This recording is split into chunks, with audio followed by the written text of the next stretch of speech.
শুভেন্দু অধিকারী মোদি আর অমিত শাহ ছেলের প্রসঙ্গে কি কি বলেছিল ভিডিওগুলো বিজেপিকে একবার দেখাবো নাকি?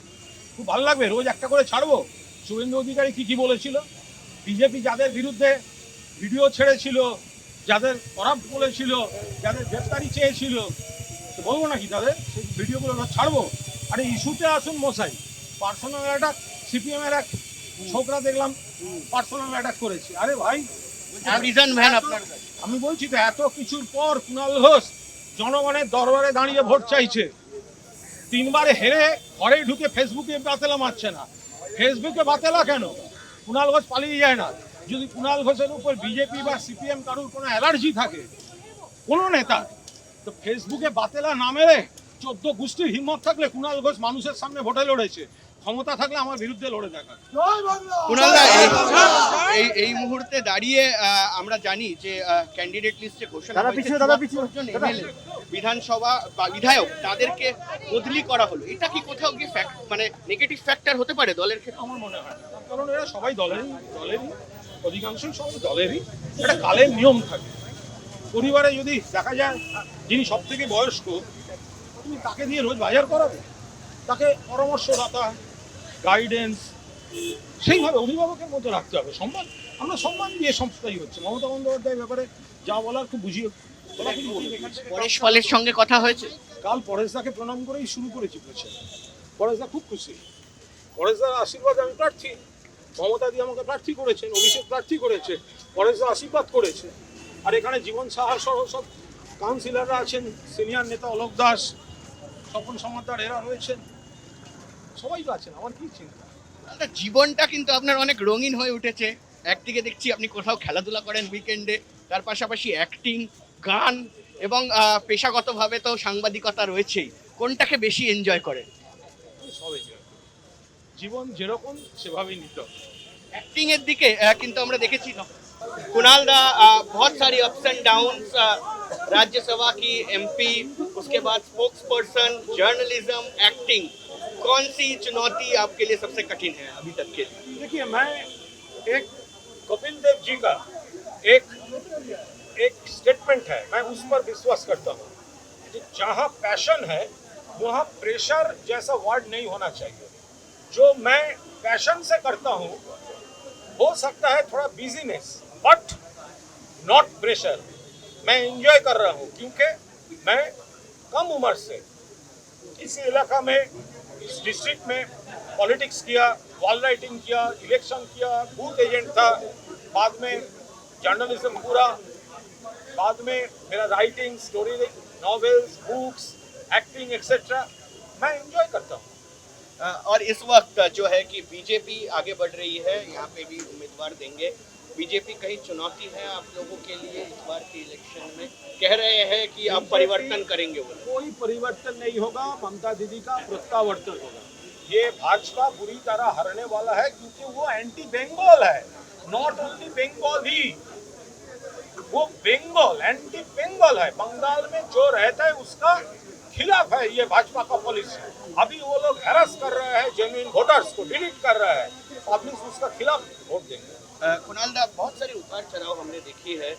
ऐसे भी कह रहे हैं बीजेपी की तरफ से आपको आक्रमण किया जा रहा है कि आप दीदी के खिलाफ भी बात किया, लेकिन फिर से आप दीदी ने ही आपको टिकट दिया और फिर आप तृणमूल कांग्रेस के प्रत्याशी। फैमिली है, उसका क्या है?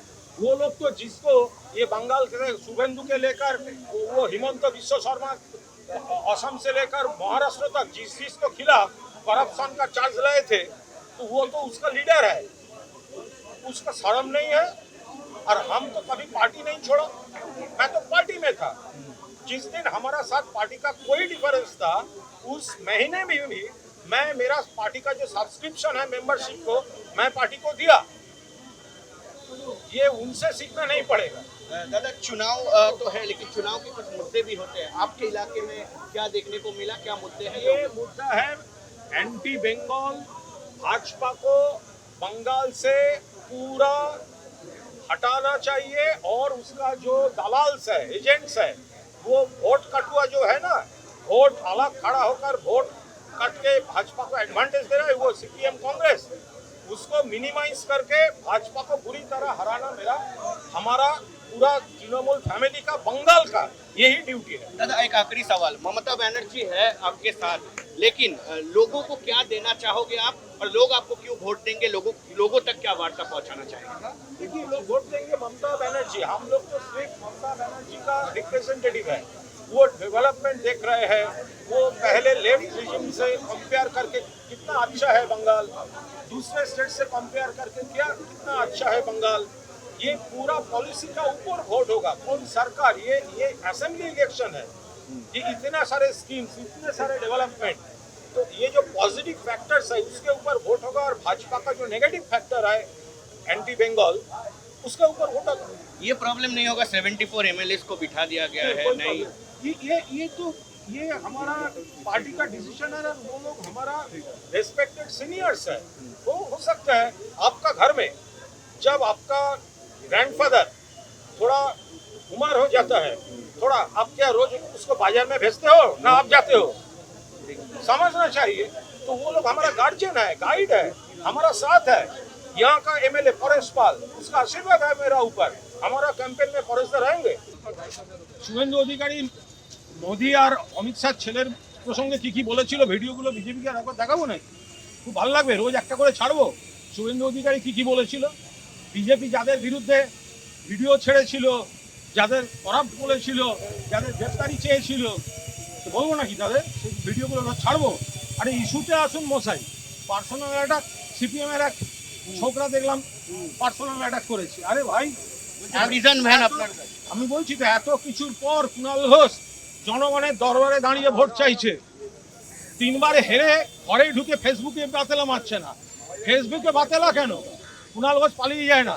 যদি কুণাল ঘোষের উপর বিজেপি বা সিপিএম কারুর কোনো অ্যালার্জি থাকে, কোনো নেতা, তো ফেসবুকে বাতেলা না মেরে 14 গোষ্ঠীর হিম্মত থাকলে কুণাল ঘোষ মানুষের সামনে ভোটে লড়েছে, ক্ষমতা থাকলে আমার বিরুদ্ধে লড়ে দেখা। কুণাল দা, এই মুহূর্তে দাঁড়িয়ে আমরা জানি যে ক্যান্ডিডেট লিস্টে ঘোষণা হয়েছে 74 জন এমএলএ বিধানসভা বা বিধায়ক, তাদেরকে বদলি করা হলো। এটা কি কোথাও গিয়ে মানে নেগেটিভ ফ্যাক্টর হতে পারে দলের ক্ষেত্রে? আমার মনে হয় না, কারণ এরা সবাই দলেরই, অধিকাংশই সবাই দলেরই। একটা কালের নিয়ম থাকে। পরিবারে যদি দেখা যায় যিনি সব থেকে বয়স্ক, তুমি তাকে দিয়ে রোজ বাজার করাবে, তাকে পরামর্শদাতা, গাইডেন্স সেইভাবে অভিভাবকের মতো রাখতে হবে। আমরা সম্মান দিয়ে সংস্থাই হচ্ছে। মমতা বন্দ্যোপাধ্যায়ের ব্যাপারে যা বলার খুব বুঝিয়ে বলাকুলি বলে দিয়েছে। পরেশ পালের সঙ্গে কথা হয়েছে, কাল পরেশদাকে প্রণাম করেই শুরু করেছি বলছে। পরেশদা খুব খুশি, পরেশদার আশীর্বাদ আমি প্রার্থী, মমতা দিয়ে আমাকে প্রার্থী করেছেন, অভিষেক প্রার্থী করেছে, পরেশদা আশীর্বাদ করেছে।